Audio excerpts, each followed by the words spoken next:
Jalan Pangeran Diponegoro 1A. Inilah 98 FM Purnama Sidi Wonosobo.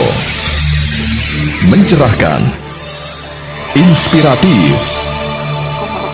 Ya, hari ini kita kedatangan dua narasumber hebat kita, dan Taufik Hidayat dan Nur Ahmad, yang hari ini kita akan mengupas tuntas tentang Milad Kokam. Tahu dong apa itu Kokam ya? Komando Kesiapsiagaan Angkatan Muda Muhammadiyah kita. Tak terasa 55 tahun, bayangkan sudah setengah abad lebih. Tentunya organisasi paramiliter di bawah naungan Muhammadiyah ini memberikan kontribusi yang tidak terhitung ya. Kokam kita mengetahuinya bahwa ia lahir di zaman pergerakan bersama maraknya gerakan komunisme di Indonesia. Tidak bisa terlepas ketika kita membicarakan Kokam, pasti itu ada sangkut pautnya dengan mensirnakan gerakan 30 September. PKI adalah sebuah ibadah. Itu yang pernah disampaikan instruksi pertama Ketua PP Muhammadiyah, Kiai Haji Ahmad Badawi. Bagaimana sih mengenal dekat Kokam yang berada di tengah-tengah kita? Kita kenalan dulu. Yang pertama dengan Dan Taufik. Selamat sore. Assalamualaikum Dan Taufik. Waalaikumsalam warahmatullahi wabarakatuh. Ya, silahkan memperkenalkan dulu ke pendengar di rumah. Pendengar semua, perkenalkan saya Taufik Hidayat dari Kanit IT Kokam Cakrabayu Wonosobo. Wow, ternyata ada Kanit IT-nya ya. Wah, jadi tidak sembarangan. Sekarang pokoknya dunia cyber, dunia digital, semuanya harus ada. Yang kedua narasumber kita juga dan Nur Ahmad. Silahkan memperkenalkan diri. Assalamualaikum warahmatullahi wabarakatuh. Nama saya Nur Ahmad. Saya di Kanit Logistik. Ya, terima kasih. Nanti kita akan bincang-bincang banyak banget dengan Dan Taufik dan Nur Ahmad berkaitan dengan Kokam dulu, kini, dan nanti. Perlu diketahui bahwa Kokam didirikan oleh HS Prajogokusumo sudah melewati berbagai era, baik peralihan ya dari Orde Lama ke Orde Baru dan sekarang sampai saat ini. Tapi nggak afdol dong kalau yang cerita saya. Boleh dong cerita sejarah awal berdirinya Kokam biar semua pendengar di Wonosobo itu mengenal. Silahkan sih Dan Ahmad atau Dan Rahmat ini. Ya, saya dulu ya yang sesuai dengan tema pada siang hari ini, yaitu Kokam dulu dan nanti. Jadi kita mulai dari Kokam dulu. Jadi sejarah Kokam, awal mula ada Kokam. Jadi sejarahnya begini. Di tahun 65 itu perpolitikan di Indonesia mengalami fase yang bisa dibilang kacau gawat, sehingga dari pimpinan daerah Muhammadiyah Jakarta itu mengadakan acara kursus kader, di mana kursus kader ini dihadiri 250 peserta, yaitu dari Muhammadiyah, dari angkatan mudanya, bahkan dari wanitanya, ataupun sekarang disebut dengan Nasyidul Aisyah ataupun NA. Jadi untuk pelaksanaannya itu dimulai dari tanggal 30 September tahun 65 itu ada acara kursus kader. Jadi untuk acara kursus kader ini dilaksanakan di UMJ atau Universitas Muhammadiyah Jakarta gitu. Nah, kemudian di tengah acara pada tanggal 30 Jenderal Nasution itu ikut mengisi acara kursus kader. Jenderal Nasution pulang jam kurang lebih setengah 12. Kemudian pada tanggal 1 Oktober tahun 65 hari Jumat pukul 7 itu disiarkan bahwa telah terjadi pengkhianatan yang dilakukan oleh Partai Komunis Indonesia.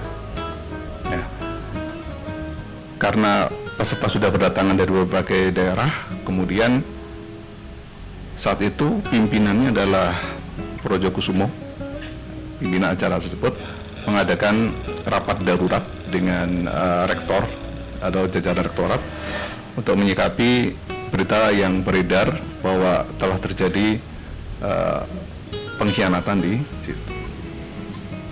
Kemudian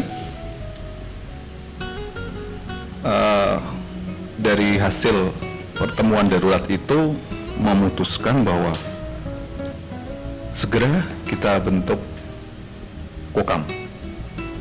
Namun di awal Kokam itu kepanjangannya berbeda dengan sekarang. Kalau dulu adalah Komando Kewaspadaan dan Kesiapsiagaan Muhammadiyah. Nah, kemudian pada tanggal 1 Oktober malamnya itu resmi dibikin Kokam dan ditunjuklah komandan Kokam pertama, yaitu Projokusumo.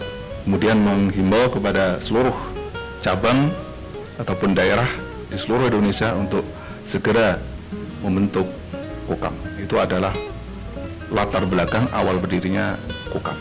Berarti sigap banget ya, begitu ada peristiwa ini langsung cek membentuk sebuah komando kewaspadaan ya dulu ya.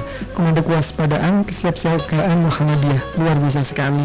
Memang ini tidak diragukan lagi Muhammadiyah untuk cinta tanah airnya. Betul. Begitu ada yang sedikit ingin merebut atau mengkudeta NKRI, langsung membentuk komando kewaspadaan.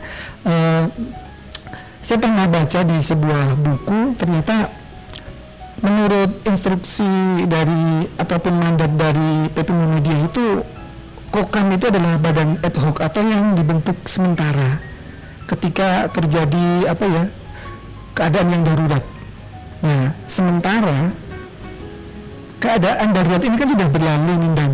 Nah, apakah fungsi Kokam ini tetap seperti semula atau ada sesuatu yang dilakukan gitu Dan? Oh betul. Jadi kita sudah mengarah ke kini gitu ya. Oh itu kekinian ya? Iya itu. Oh, jadi iya. memang di awal ada Kokam tahun 65 itu memang itu adalah wujud dari responsifnya Muhammadiyah terhadap kondisi negara ini, di mana Muhammadiyah itu selalu menghadirkan kaderisasi terbaik dalam kondisi apapun itu. Itu dimulai sebelum ini, kita bicara sebelum Kokam, lahirnya Kokam ya. Itu di tahun 1918 itu sudah ada kepanduan namanya adalah Hizbul Waton. Yang melahirkan Jenderal Sudirman itu ya. Betul. Wah, karena saya anak Hizbul Waton. Yes gitu. Yes itu. Kemudian